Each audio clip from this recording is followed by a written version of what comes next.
Lena walked through the empty art studio where she and Sam had once recorded their podcast. The walls were bare now, but her heart felt full.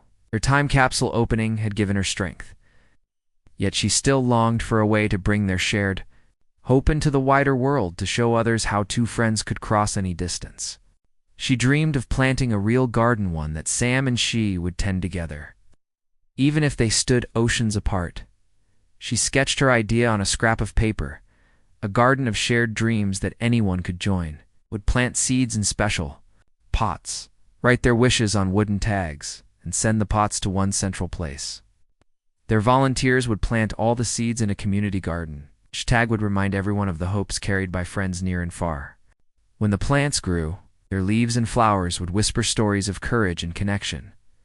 Lena typed a message to Sam. "Let's start a garden for our Bridges of Light community. We can invite people to plant hope." She paused, worried that it might be too big a dream, but soon his reply came. "I love this. I will help from here by growing seedlings and sending them to you." Lena felt a rush of joy. Together they would grow something living and bright. She announced the project on their website, Garden of Shared Dreams. Plant seeds of hope. Instructions followed. Choose a seed you love. Decorate a small pot. Write your dream on a wooden tag. Mail both to us. We will plant them all in our community garden. Messages poured in. Wildflower seeds from one town, tomato seeds from another, even tiny pine seeds for a hopeful forest. Each sender shared a short note about why they chose that seed. In her own town, Lena found an unused public plot behind the library. She contacted the librarian, who agreed to let volunteers plant there. Lena and a few local friends built raised beds and laid fresh soil. They painted a large wooden sign that read, "Garden of Shared Dreams." Then they waited for the seed packages to arrive. Every morning, Lena collected mail from her front porch. The packages came slowly at first, then in a steady stream. One morning, she found a box from Sam's city with 14 small pots. Each pot held a seedling Sam had grown himself. He had written his dreams on tiny tags: peace, friendship, courage. Lena cradled the pots and thought of his hands tending each plant. She set them on her work table and smiled. On a sunny Saturday, a small crowd gathered in the empty plot. Lena wore gloves and held a trowel. Sam joined via video call on her laptop, which sat on a nearby table, waved and said, "I wish I were there to dig with you." Lena waved back. "I will plant these for both of us." They began by planting Sam's seedlings. Lena knelt and dug small holes for each pot.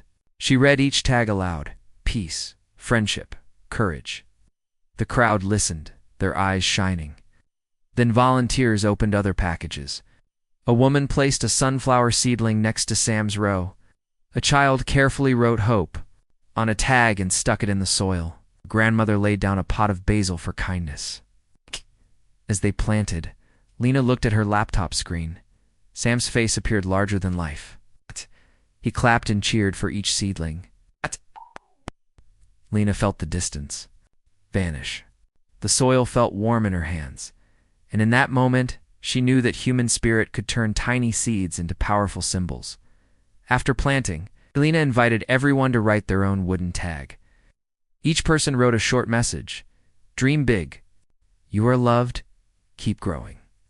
They tied the tags to stakes and lined them along the garden's edge. The small plot blossomed with words of hope as much as with leaves. That evening, Lena and Sam recorded a special podcast episode. Lena stood in the new garden, the sun low in the sky. Behind her, young plants cast long shadows. She spoke into her microphone. "Today we planted our shared dreams. Each seed carries a promise.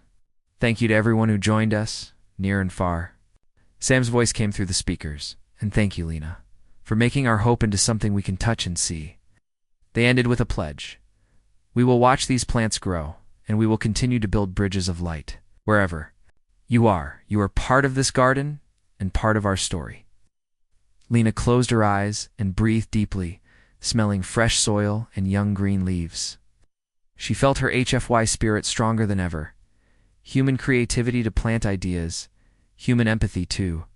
Share dreams, human hope to believe in a bright tomorrow. In the weeks that followed, the garden thrived. Neighbors tended it, and visitors left small gifts. A painted rock, a poem, a tiny drawing. Online, people posted photos of sprouting shoots. Sam sent videos of his own seedlings growing at home. Lena felt tears of joy each time she saw a new leaf or heard a kind message. On a clear morning, she stood in the garden and looked at the rows of plants and tags.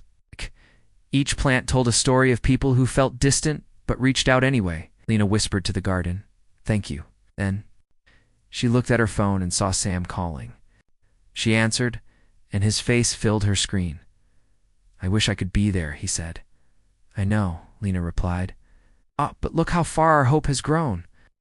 They smiled at each other, two friends who had turned sadness into connection. Distance into a garden, and small seeds into a world of shared dreams. And in that living tapestry of leaves and flowers, they knew that hope would always find a way to bloom. Asterisk winter melted into spring, and the garden of shared dreams burst with color. Lena walked among bright tulips and tall sunflowers, reading each tag's hopeful message. She felt proud of the living bridge they had built. Still, in the quiet moments, she missed Sam's real embrace. She longed for a day when their voices and videos would turn into footsteps and laughter in the same room. One evening, as Lena watered the young plants, her phone buzzed. Sam's face appeared on the screen, his eyes shining with excitement. "Lena," he said, "I have news." Lena wiped her hands on her jeans. "Tell me." "I've booked a ticket," Sam said, his voice soft but steady. "I will come home to visit you next month." Lena's heart leaped. "Really?" She whispered. "Really?" He smiled. "I miss you too much to stay away." That night, Lena dreamed of Sam's arrival. She pictured him stepping off the train, his arms open, and her running to meet him. She felt hope so strong, it filled her chest with warmth. She lay awake planning every detail. The flowers she would pick from their garden, the home-cooked meal.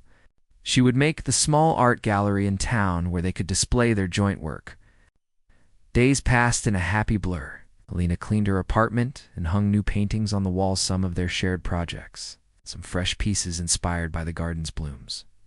She baked Sam's favorite cookies and wrapped them in bright paper each night. She added a note to her calendar, counting down the days until his arrival. Finally, the day came. Lena stood on the station platform, the spring wind brushing her hair. She held a bouquet of wildflowers tied with ribbon. Her heart raced as the train slowed to a halt. Passengers stepped out, carrying suitcases and smiles. Lena scanned the crowd, looking for Sam's familiar face. Then she saw him. He walked toward her with steady steps, a small backpack over his shoulder. His eyes found hers, and he broke into a wide grin. Lena dropped her bouquet and ran. They met in the middle of the platform, arms wrapping around each other in a long, joyful hug. "I missed you, Lena," whispered into Sam's shoulder. "I missed you more," he replied, his voice warm. They pulled back and smiled. The wildflowers Lena had dropped and offered them to her. She took them, her eyes shining. "I brought these for you," he said, "from my town's fields." Lena lifted his hand and kissed his cheek. "They're perfect." They walked through the station hand in hand, their steps light. Outside, the sun shone on young green leaves. Lena breathed deeply, taking in Sam's scent and the warmth of his presence. They paused by a coffee cart. Sam ordered 2 hot chocolates. With whipped cream, Lena's favorite? They sipped the sweet drinks and chatted about the journey, feeling the comfortable ease of old friends reunited. That afternoon, they visited the garden of shared dreams. Lena led Sam down the neat rows of plants. She showed him new tags. Believe, strength, joy. Sam knelt to touch the soil and feel the life they had grown together. Lena watched him and felt tears of gratitude. "You did this," Sam said, looking around. "All these people joined us," Lena smiled. "We did this together and with everyone who joined." They found the row where Sam's seedlings had been planted. The sunflowers stood tall, their faces bright. Lena and Sam knelt side by side, and tied a new tag to the fence, Homecoming. As the sun dipped lower, Lena guided Sam back to her apartment. She had prepared a small art display on her living room wall, sketches, paintings, and photographs from their projects over the year. She pointed to each piece, telling Sam the story behind it. He listened, eyes wide, pride shining in his gaze. For dinner, they sat at the kitchen table with the cookies Lena had baked. They ate slowly, savoring each bite and each shared look. Afterward, Lena brought out a gift for Sam, a handmade journal with a pressed daisy on the cover, the same flower he had sent in his time capsule. "Your thoughts," Lena said softly. "In our next chapter." Your Sam opened the journal and found the first page already decorated with a small watercolor painting of two friends standing under a sunrise. He looked at Lena, emotion shining in his eyes. "This is beautiful," he said. "And it's empty after that," Lena replied. "For us to fill together." They sat silently, holding hands across the table. In that moment, Lena felt the full circle.